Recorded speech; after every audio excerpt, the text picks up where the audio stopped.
Eu acho que tem algumas considerações a serem feitas. Eu acho que qualquer um em sã consciência, né? E o Trump, que o Constantino mencionou, corretamente advogou pela vacina, né? Apesar dele ser um negacionista e em outros aspectos da doença, ele lutou pela vacina. Tem a PPP, a parceria público-privada, Warp Speed, né, que investiu em financiamento, desenvolvimento da vacina e foi muito feliz. A gente viu, de fato, uma vacina ser aprovada antes do término do mandato dele. Ele queria que fosse antes da eleição, não deu tempo, mas deu tempo para depois do término antes do término do mandato. Eu acho preocupante quando o presidente brasileiro fala em assinar um termo de responsabilidade e não advogar pelo advento da vacina, como o Trump fez e como tantos outros presidentes fazem, porque isso gera mais dúvida na população no momento em que a confiança na vacinação já vem caindo e a vacina hoje é o principal instrumento, a principal arma, ferramenta que a gente tem de combate dessa pandemia. Se uma parte da população importante resolve não tomar uma vacina que não é 100% eficaz,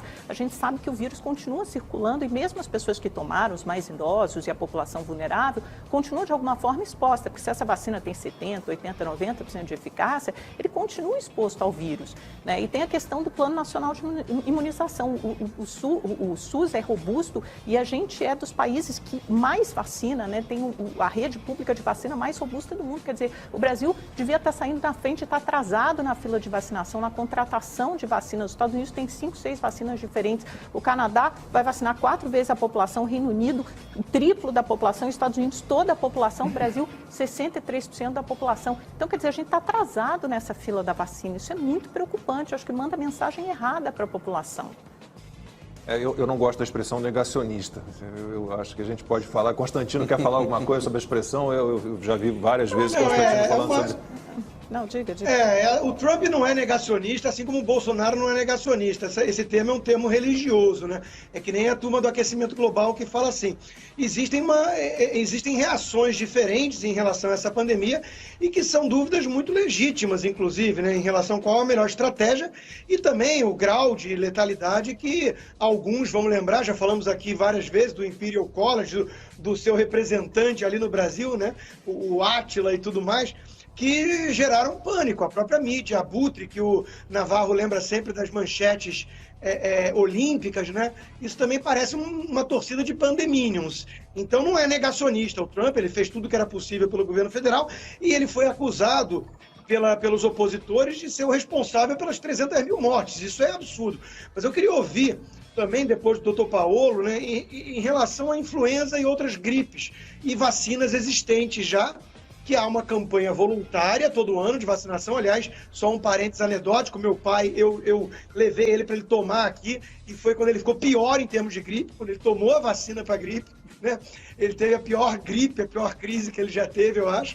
Mas como é que fica em relação a essas outras gripes, né? Porque milhares de pessoas morrem todo ano de influenza, a gente esquece de falar disso. Vou fazer 2 comentários. Primeiro, a questão da eficácia está bem estabelecida e a eficácia é muito elevada em algumas plataformas vacinais, acima de 90%. No caso, por exemplo, da AstraZeneca e da Pfizer. Eficácia é fácil estabelecer. As etapas, eu só quero fazer uma pequena correção aqui para deixar a população um pouco mais calma. As etapas, não é que eles queimaram, não é que eles não fizeram fase 1, não fizeram fase 2, não fizeram pré-clínica, não estão fazendo fase 3. Eles estão fazendo todas as fases, porque senão não haveria nem aprovação nos Estados Unidos. As fases estão sendo feitas, o problema é que elas estão sendo feitas de maneira muito rápida. Problema no sentido de que potenciais efeitos adversos de baixa frequência não são facilmente detectáveis. E consequências tardias da aplicação vacinal, que você pode determinar em janelas de 3, 4, 5 anos, também não vai ser determinado nesse momento. Então, é isso que a gente tem que colocar. Não é que o desenvolvimento vacinal esteja sendo feito de maneira equivocada metodologicamente, ele só está sendo abreviado no tempo. Então, em vez de você desenvolver alguma coisa num período maior, você está desenvolvendo num período muito mais curto, seguindo as fases que são essenciais. Constantino. Na verdade, eu queria lembrar, né, que, em primeiro lugar, essa questão do STF, né? Existe uma visão desses ministros de que eles falam em nome da ciência e é uma visão globalista, porque aí considera aquilo que vem da OMS e companhia como ciência, né? E sim, eles tentaram boicotar de alguma forma a ação por conta da visão diferente do presidente, a ação do Estado, da União, né, do Estado Federal. Enquanto que houve claras incoerências quando municípios divergiam dos estados e aí foi dada autonomia para o estado impor. Né? Então, é uma coisa muito estranha que a gente viu acontecendo aí, porque parece que os ministros têm uma visão, adotaram uma certa visão de alguns governadores mais histéricos ou alinhados aí ao modelo chinês de ser, né? E ignoraram as próprias leis do país que eles deveriam ser os guardiões. Fizeram tudo em nome da ciência e da vida, em vez de fazer em nome da lei, que é o papel deles. Né? Em relação à questão de laboratórios, o doutor Ivan Sartori está certíssimo de lembrar que esses laboratórios têm o bônus, eles estão lucrando com isso, é um negócio. Inclusive receberam pesados subsídios de governos, né? E querem se eximir de responsabilidade. Eu quero lembrar que aqui nos Estados Unidos, por exemplo, seguro de médico, de hospital, de laboratório, é caríssimo. Por quê? Porque mais ou menos 700 pessoas morrem por dia de erros médicos. Então, qualquer problema que aconteça com essas vacinações, aí vai ter uma chuva de processos. Né? E eles estão tentando se livrar disso.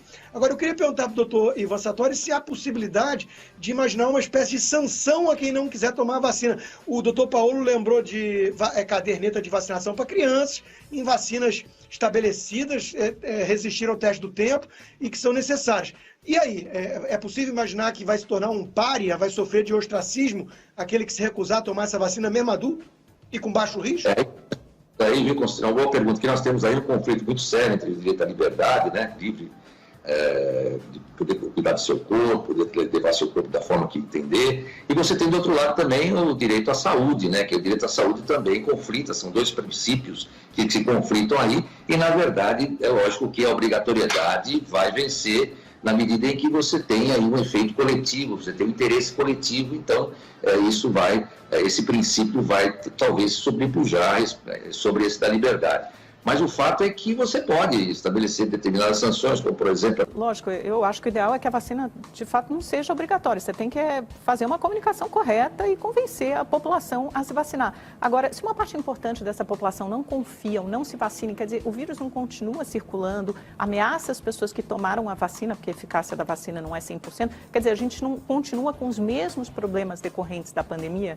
Acho que não, porque se você tiver uma grande quantidade de pessoas vacinadas, as pessoas de maior risco, você talvez vá ter um grupo de pessoas de baixíssimo risco que vão eventualmente construir uma imunidade de rebanho ou aproximar dela mais rápido. Mas isso não leva mais tempo do que se as pessoas se vacinassem, por exemplo, sei lá, as pessoas de maior risco são 20% da população, talvez, no Brasil, 25%? Então, novamente, aí a questão, Amanda, que a gente tem que pensar no seguinte, se eu tenho alguma incógnita com relação a algo, eu vou numa função de custo e benefício e ver onde é que está meu ponto de equilíbrio. Eu consigo, na minha ignorância, entender um ponto de equilíbrio em pessoas idosas com comorbidade, como pessoas que deveriam estar sendo vacinadas. Agora, eu não consigo aplicar o mesmo raciocínio ao longo de toda a distribuição etária da população. Porque essa pessoa só vai tomar lá na frente, né? Porque, de qualquer forma, os idosos serão Talvez o mais jovem que já foi infectado, talvez ele facilite a construção da imunidade de rebanho. A gente está vendo que nós estamos numa situação de guerra, estão todos meio perdidos aí. Na verdade, ninguém sabe efetivamente até onde vai essa situação. O que a gente espera é que o Supremo Tribunal Federal se mantenha na sua competência constitucional. Nós vimos aí recentemente, estavam discutindo outro dia no programa, houve 5 ministros aí que decidiram, né, contra aquele artigo 57, parágrafo 4º, né, da questão da eleição do Senado. Então a gente vê que existe aí um absolutismo, né? Parece que existe aí uma liberdade tão franca de decidir qualquer que seja a decisão do Supremo de acordo com a cabeça do ministro. Isso não é possível, acho que a gente tem que respeitar a lei, porque já dizia Júlio Barbosa, a pior ditadura é do judiciário, porque contra ela não tem a quem recorrer.